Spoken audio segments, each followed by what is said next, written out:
அதிமுகவின் கூட்டல் கணக்கு குறித்து சட்டமன்றத்தில் பேசிய அமைச்சர் தங்கம் தென்னரசு கவனமாக இருக்க வலியுறுத்த அடுத்தடுத்து சுவாரஸ்யமான விவாதங்கள் நடந்தன.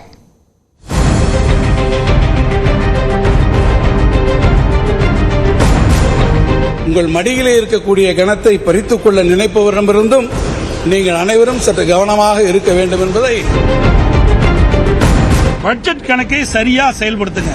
எங்க கணக்கு நாங்க பாத்துக்கிறோம். எதிரணியில் இருக்கக்கூடியவர்கள் எல்லாம் ஒருவேளை ஒண்ணு சேர்றதுக்கு வாய்ப்பு இருந்தா நம்ம கணக்கு தப்பா போகுமோ அப்படிங்கிற எண்ணத்துல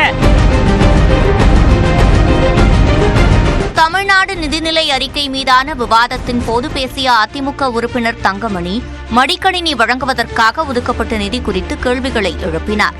அதற்கு பதிலளித்த அமைச்சர் தங்கம் தென்னரசு மாணவர்களுக்கு தரமான கணினி வழங்குவதை அரசு உறுதி செய்யும் என்றார்.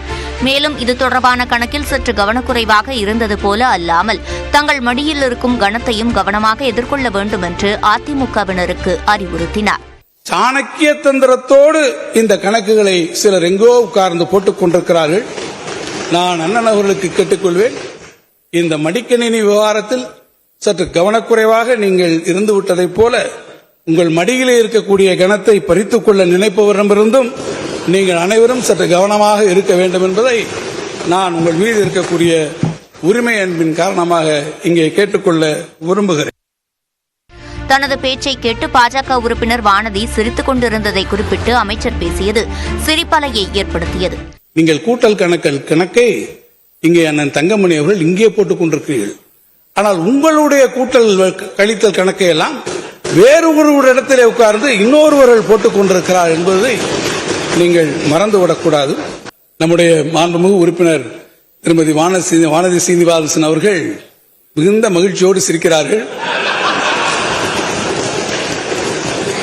அப்படியானால் பூனைக்குட்டி வெளியே வந்துவிட்டது என்பதுதான் அர்த்தம் என்பதை நான் இங்கே தெரிவிக்க விரும்புகிறேன். அமைச்சரின் கூட்டல் கணக்கு கருத்துக்கு பதிலளித்த தங்கமணி அதிமுக எதிலும் ஏமாறாது என்றார். அதற்கு ஏமாறாமல் இருக்க வாழ்த்துக்கள் என முதலமைச்சர் கூறினார். மாண்புமிகு உறுப்பினர் தங்கமணி அவர்கள் நாங்கள் கூட்ட கணக்கில் ஏமாற மாட்டோம் என்று சொல்லியிருக்கிறார். ஏமாறாமல் இருந்தால் எங்களுடைய வாழ்த்துக்கள். சட்டமன்ற வளாகத்தில் பேசிய எதிர்க்கட்சித் தலைவர் எடப்பாடி பழனிசாமி, நீங்கள் பட்ஜெட் கணக்கை பாருங்கள், எங்கள் கணக்கை நாங்கள் பார்த்துக் கொள்கிறோம் என்று பதிலளித்தார். பட்ஜெட் கணக்கை சரியா செயல்படுத்துங்க. எங்க கணக்கு நாங்க பாத்துக்கிறோம். எங்க கணக்கு நாங்க எப்படி பார்ப்போம் எங்களுக்கு தெரியும். எங்கள் மீது நீங்கள் கரிசனம் காட்ட தேவையில்லை. நீங்க எப்படியெல்லாம் கடந்த காலத்தில் இருந்தது என்று சற்று எண்ணி பார்க்க வேண்டும். அனைத்து இந்திய அண்ணா திராவிட முன்னேற்ற கழகத்தை பொறுத்த வரைக்கும் கொள்கை என்பது வேறு, கூட்டணி என்பது வேறு. இதுகுறித்து பேசிய பாஜக உறுப்பினர் வானதி சீனிவாசன், திமுக கூட்டணி கணக்கு தவறிவிடுமோ என்ற பதற்றத்தில்தான் திமுக மற்றவர்களின் கூட்டல் கணக்கு பற்றி பேசுகிறது என்றார். திராவிட முன்னேற்ற கழகத்துல கூட்டணி கணக்குகள் அப்படின்னு வருகின்ற பொழுது அவர்களுக்குள்ள இருக்கக்கூடிய பதற்றம் என்பது எதனால வருது?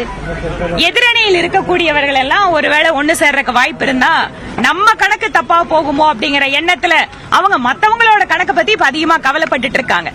உங்களோட பலம், உங்களோட ஆதரவு, மக்கள் ஆதரவு எல்லாம் சரியா இருந்ததுன்னா அந்த கணக்கு எல்லாமே உங்களோட கணக்கு சரியா இருக்கும். பாஜக அதிமுக கூட்டணி மீண்டும் அமையுமா என்ற கேள்வி எழுந்துள்ள நிலையில் சட்டமன்றத்தில் நடந்த இந்த விவாதம் சுவாரஸ்யமான ஒன்றாக மட்டுமின்றி தற்போதைய அரசியல் சூழலில் முக்கியமான ஒன்றாகவும் பார்க்கப்படுகிறது.